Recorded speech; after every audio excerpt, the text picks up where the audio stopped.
నిజ ఆత్మస్వరూపుడైనటువంటి గురుదేవునికి శిరస్సు వంచి ప్రణామం చేస్తూ మెహర్ బాబా వారి సత్యప్రేమ సందేశాలలో కొన్ని విషయాలు తెలియజేయడానికి ప్రయత్నం చేస్తాం.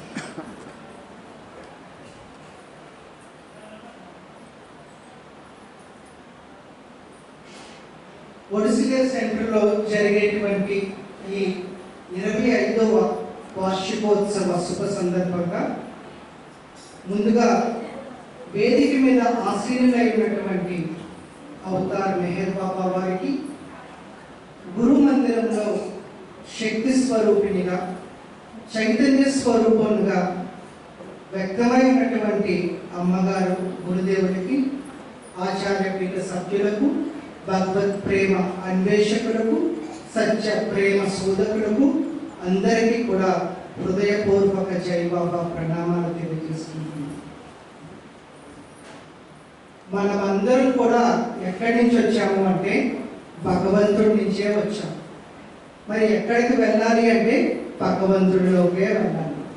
మన వాస్తవిక స్థితి భగవంతుడి యొక్క స్థితి అని అనుభవజ్ఞులైనటువంటి గురుదేవుడు తెలియజేస్తూ ఉంటారు. మానవులు యొక్క జీవన సరళిని అనుసరించి మానవులందరూ కూడా వారి యొక్క జీవన విధానాన్ని వికసింపచేసుకోవడం కోసం, పురోగమింపచేసుకోవడం కోసం మన హిందూ సాంప్రదాయంలో 3 విషయాలు తెలియజేశారు. ఆ 3 ఏంటంటే ప్రస్థానత్రయము అని తెలియజేశారు. హిందూ సాంప్రదాయంలో 3 గ్రంథాలు మనకి మానవుల యొక్క జీవితాన్ని పురోగమింప చేయడానికి, వికసింప చేయడానికి ఉద్దేశింపబడినవి. ఏమిటి ఆ 3 గ్రంథాలు అంటే, మొదటిది భగవద్గీత అని తెలియజేశారు. రెండవది ఉపనిషత్తులు అని చెప్పారు. మూడవది బ్రహ్మసూత్రములు అని చెప్పారు. ఈ 3 కూడా మానవుల యొక్క జీవన సరళని మానవుడు వికసించడానికి, పురోగమింప చేయడానికి ఉద్దేశింపబడినటువంటి గ్రంథాలుగా తెలియజేశారు. ఈ 3టిని ప్రస్థానత్రయము అన్నారు. మరి కాలానుగుణంగా, కాలమాన పరిస్థితుల అనుగుణంగా భగవంతుడు మనందరినీ కూడా గమ్యం చేర్చడానికి ప్రతి 700 సంవత్సరాల నుంచి 1400 సంవత్సరాలకి మధ్యలో భూమిపైకి మానవ రూపంలో రావడం జరుగుతుంది. అలా వచ్చినటువంటి అవతార పురుషుణ్ణి మెహర్ బాబా అని తెలియజేశారు.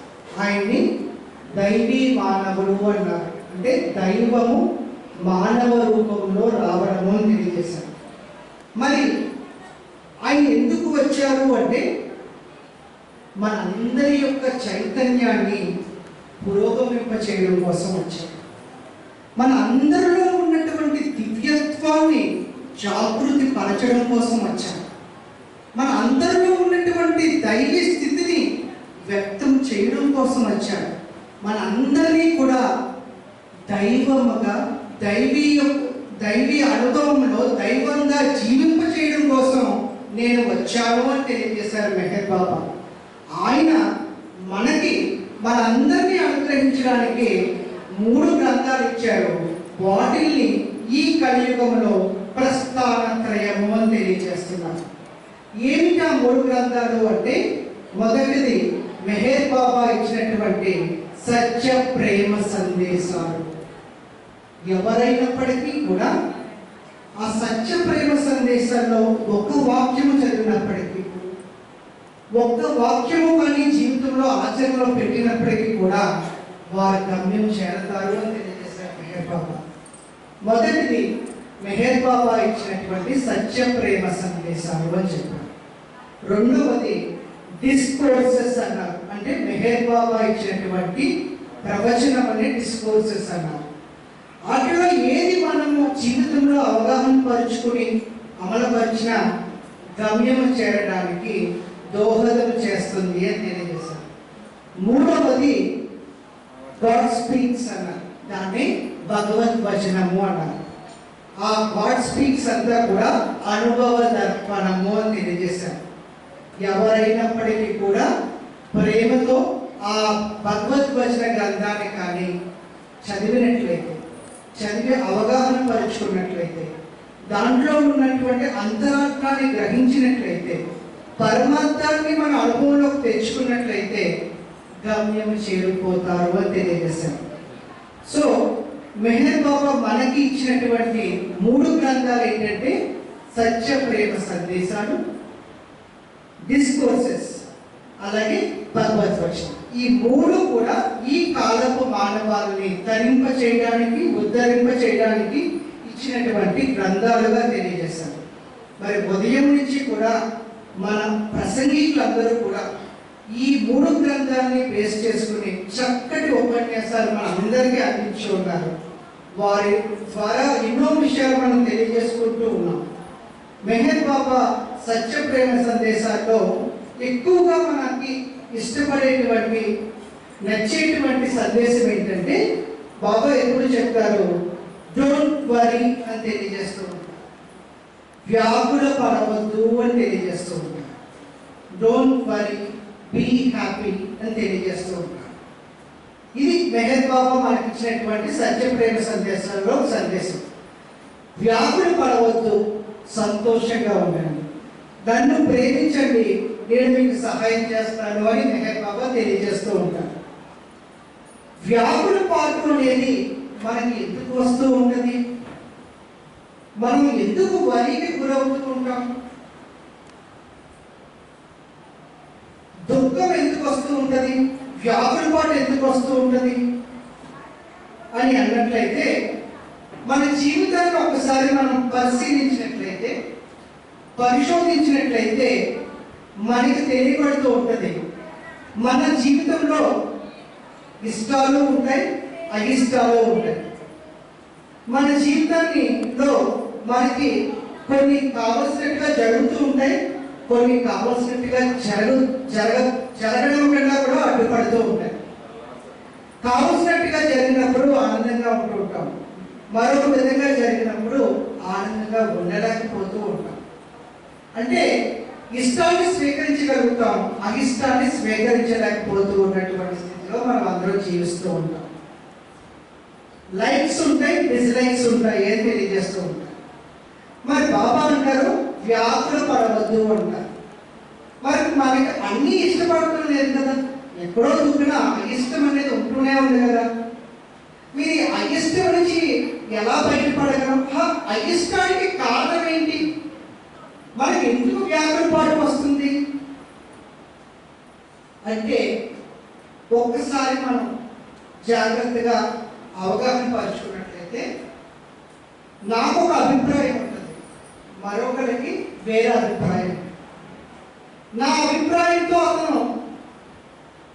అతను కూడా యాక్సెప్ట్ చేసినట్లయితే నేను సంతోషంగా ఉంటాను.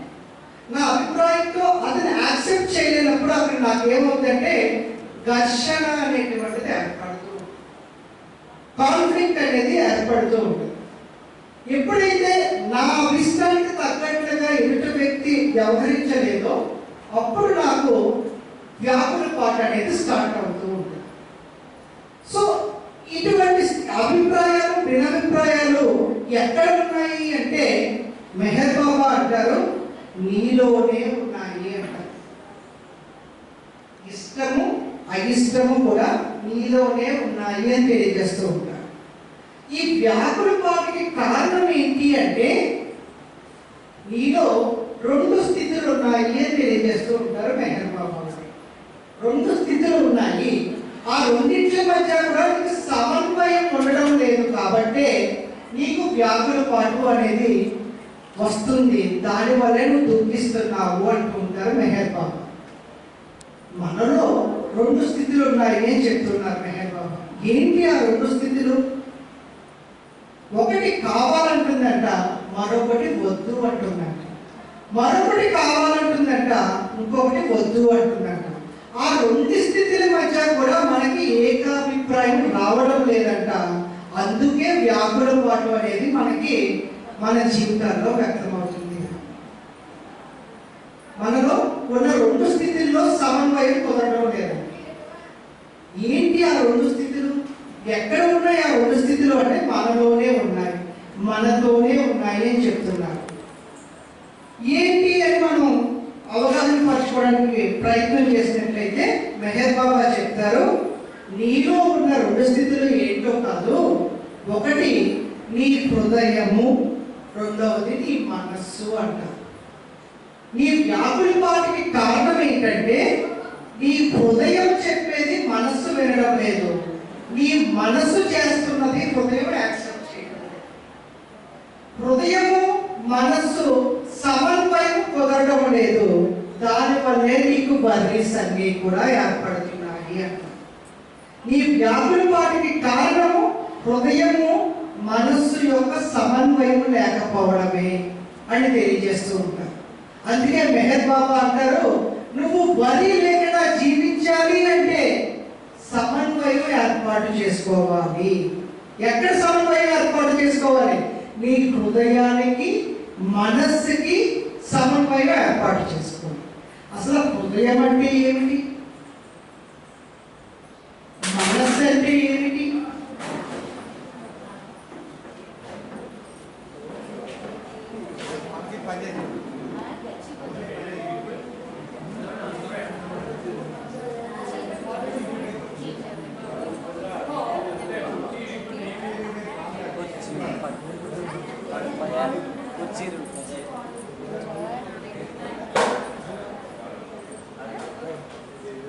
హృదయం అంటే ఏమిటి?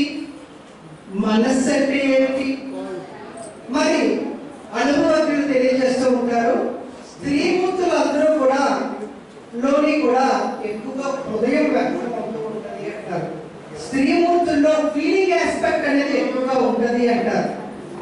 మరి పురుషుల్లో ఏముంటది అంటే మైండ్ ఆస్పెక్ట్ ఎక్కువగా ఉంటుంది అంటున్నారు.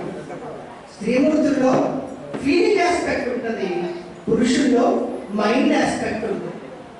హృదయమే పనిచేసినట్లయితే అది కూడా గమ్యాన్ని చేర్చదు. మనస్సే పూర్తిగా పనిచేసినట్లయితే అతను కూడా భౌతికంగా పిచ్చివాడైపోతాడు అని తెలియజేస్తారు. సో హృదయము పూర్తిగా ఉండడం కాదు, మనస్సు పూర్తిగా ఉండడం కాదు. హృదయము మనస్సు ఈ రెండింటి మధ్యలో సమన్వయం అనేది ఏర్పడాలి అంటారు. ఈ సమన్వయం అనేది ఏర్పడినప్పుడు మాత్రమే మనము వరి లేకుండా జీవించగలము అని తెలియజేస్తూ ఉంటారు మెహర్ బాబా. మెహర్ బాబా అంటారు, నేను ఈ యుగంలో మౌనావతారుడుగా మౌన పరబ్రహ్మగా మీ ముందుకు వచ్చి చేసినటువంటి కార్యక్రమం ఏమిటి అంటే హృదయాన్ని, మనస్సుని, హృదయ మస్తిష్క సమన్వయాన్ని మీ అందరిలో ఏర్పాటు చేయడం కోసం వచ్చాను. ఆ ఏర్పాటు చేయడం ద్వారా మీరు ఎటువంటి వ్యాకులపాటు లేనటువంటి జీవితాన్ని జీవించగలరు అని తెలియజేస్తారు. అది నా అవతార కార్యక్రమానికి, నా అవతార ఆగమనానికి కూడా నా రాకకి కారణము అని తెలియజేస్తారు. సో మనమందరం కూడా దైవాంశ సంబూతులుగా అయినప్పటికీ దైవంగా ఎందుకు జీవించలేకపోతున్నామంటే సమన్వయం లేక. ఎక్కడ సమన్వయం లేదు? మనలో మనకే సమన్వయం లేదు, మన హృదయానికి మన మనస్సుకి సమన్వయం లేదు. మరి ఈ సమన్వయం ఎవరు ఏర్పాటు చేయగలరు? సమన్వయం ఏర్పాటు చేయగలిగినటువంటి ఏకైక దివ్య పురుషోత్తముడు మెహర్ బాబా. ఆయన ఎలా చేస్తా ఉన్నారు? ఆయన్ని ప్రేమించడం ద్వారా ఆ సమన్వయాన్ని ఏర్పాటు చేస్తానన్నారు. ఎలా ఆయన ప్రేమించాలి? ఏ విధంగా ఆయన ప్రేమించాలి? ప్రేమ అంటే ఏమిటి? ఇవన్నీ మనం తెలుసుకున్నప్పుడు, తెలుసుకుని జీవితంలో ఆచరించినప్పుడు, ఆచరించిన దాన్ని అనుష్ఠించగలిగినప్పుడు ప్రేమ అనేది ఏంటో మనకు తెలియబడుతుంది.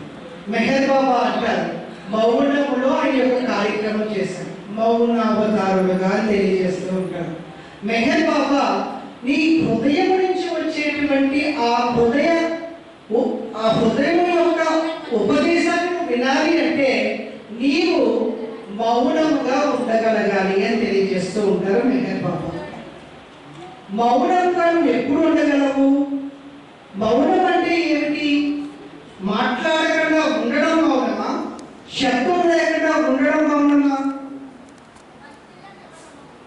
మనలో మౌనంగా ఉన్నప్పుడే మన హృదయం చెప్తా ఉంటుందంట, మనస్సు ఈ విధంగా చెయ్యి అని. కానీ ఈ మనస్సు ఎప్పుడు కూడా తన పని చేసుకుంటూ వెళ్ళిపోతుంటుందంట. ఏంటంటే తన పని ఆలోచించడమే మనస్సు యొక్క పని. మనస్సు అంటే ఏమిటి అంటే అనుభవజ్ఞులు తెలియజేస్తూ ఉంటారు, అది ఒక ప్రవాహము అని తెలియజేస్తూ ఉంటారు. ఈ మనస్సులో నిరంతరము కూడా ఆలోచనలు ప్రవహిస్తాయంట, కోరికలు ప్రవహిస్తూ ఉంటాయంట, తహతహాలు ప్రవహిస్తూ ఉంటాయంట. ఈ మనస్సు అనేటువంటి ఛానల్లో ఇవన్నీ ప్రవహిస్తూ ఉంటాయి. ఎప్పుడు కూడా వీటికి స్టాప్ అనేటువంటిది ఉండదు. మనస్సు ఎప్పుడు ఆలోచిస్తూనే ఉంటుంది. మరి ఆలోచించేటువంటి ఆ మనస్సుకి హృదయం నుంచి వచ్చేటువంటి ఆ యొక్క పిలుపుని ఎప్పుడు వినగలదు? వినాలి అంటే ఏం చేయాలి అంటే మెహర్ బాబా చెప్తారు, ఉపవాసం ఉండాలి అంటారు. ఉపవాసం అంటే ఏంటి? ఇప్పుడు టీ ఇస్తున్నా, టీ తాకుండా ఉండడం ఉపవాసమా?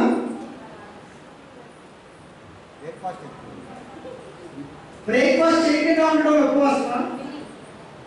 భోజనం చేయకుండా ఉండడం ఉపవాసమా? ఉపవాసం ఉండాలి అంటున్నారు.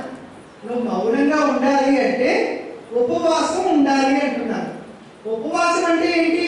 తిండి తినకుండా ఉండడం ఉపవాసం అంటే మెహర్ బాబా అంటారు, అది కాదు ఉపవాసం అంటే అంటారు. ఉపవాసము శరీరానికి కాదు చేయాల్సింది, నీ మనస్సుని ఉపవాసం ఉంచేటట్లుగా చేయాలి అంటారు.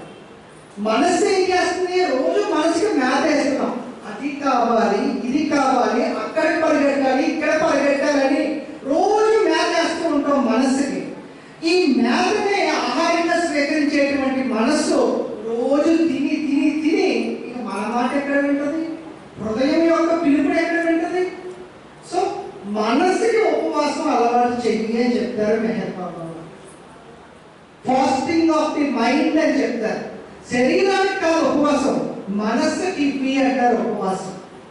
ఎలా చెప్పగలరు? సామాన్యులమే. మామూలు శరీరానికి ఉపవాసం అంటే ఏదో తిండి తినకుండా అంటే ఉపవాసం అంటాం. మనస్సుకి ఉపవాసం ఎలా ఇవ్వగలం?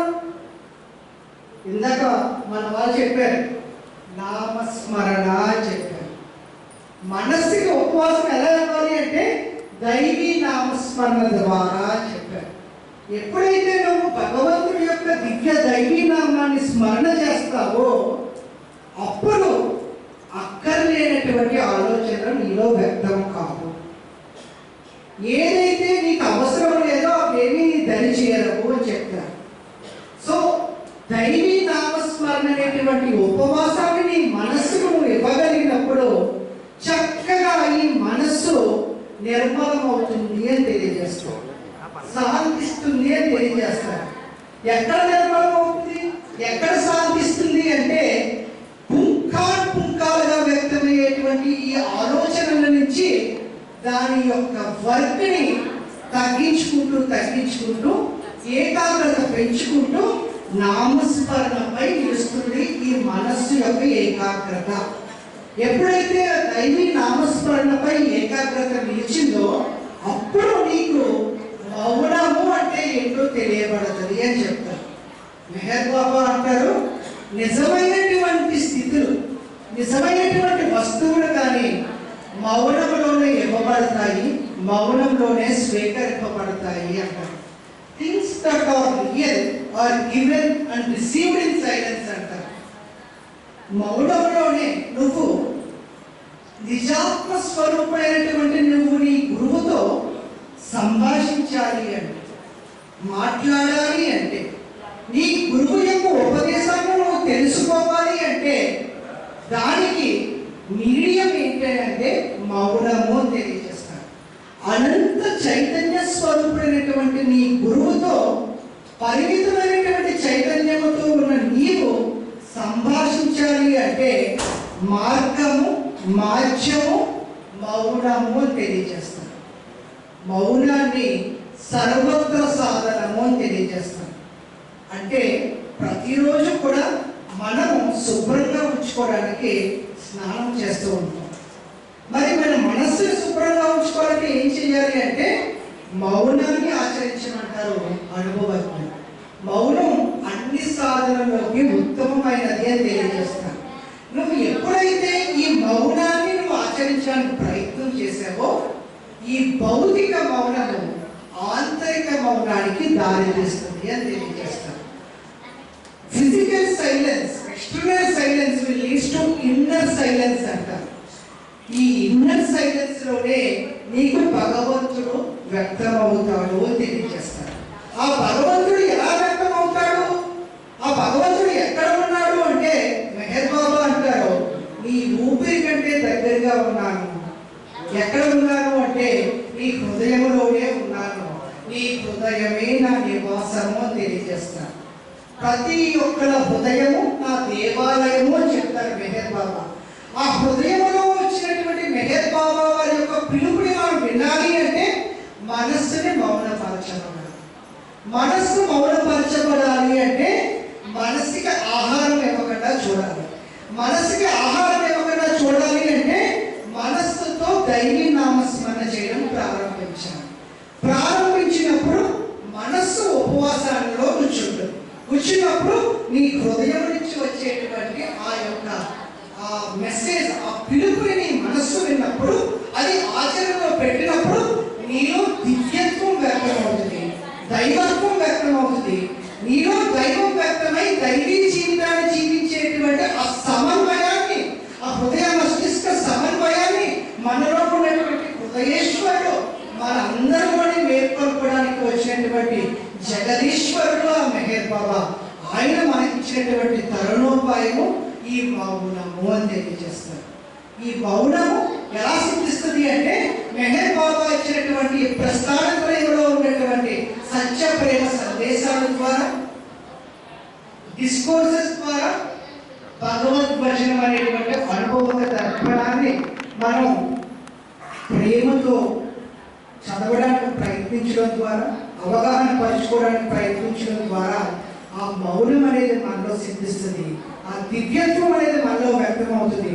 అప్పుడు దైవమై దైవీ జీవితాన్ని జీవించేటువంటి అవకాశం మనకి కలుగుతుంది. ఇది మెహర్ బాబా వారి భక్తికి కారణం. సమన్వయపరచడానికి. ఏంటి సమన్వయం? హృదయ మస్తిష్క సమన్వయం. ఈ హృదయము మనస్సు మధ్యలో సమన్వయం లేకపోవడమే మన బాధలన్నింటికీ కారణం, మన వ్యాకులపాలన్నింటికీ కారణం. ఈ సమన్వయం ఏర్పాటు చేసుకోవాలి అంటే మనము మౌనంగా ఉండాలి. మనం మౌనంగా ఉండడం అంటే మనస్సు మౌనపరచబడాలి. మనస్సు మౌనపరచబడడానికి మనకి ఇచ్చినటువంటి ఏకైక మార్గము భగవంతుడితో మనం కమ్యూనికేట్ అవ్వడం, భగవంతుడి యొక్క నామస్మరణ చేయడం, భగవంతుడి యొక్క సాహిత్యాన్ని చదవడం, భగవంతుడి యొక్క సంకీర్తనని మనం మనసారా హృదయపూర్వకంగా మనం ఆరాధించడం. ఇవన్నీ కూడా మనస్సుని మౌనపరుస్తాయి, హృదయం యొక్క పిలుపుని వినేటట్లుగా చేస్తాయి. ఆ హృదయేశ్వరుడైనటువంటి మెహర్ బాబా మనలో వ్యక్తమయ్యేటువంటి మహదవకాశాన్ని కలిగింపజేస్తాయి.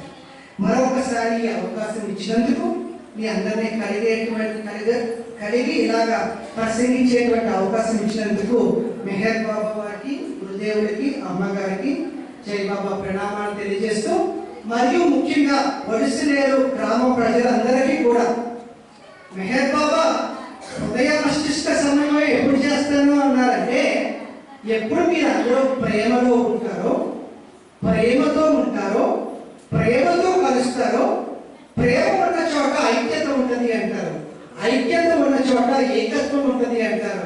అందరూ కూడా మెహర్ బాబాని వైభవపరచాలి అని ఇంత చక్కగా కార్యక్రమాన్ని ఏర్పాటు చేసుకుని అందరూ ఇంత చక్కగా వినేటువంటి అవకాశం కలిగించినందుకు ఈ వడిసిలేరు గ్రామ ప్రజలందరికీ కూడా మెహర్ బాబా వారి యొక్క అనుగ్రహాన్ని పరిపూర్ణంగా అందివ్వాలని కోరుకుంటూ జై బాబా సెలవు.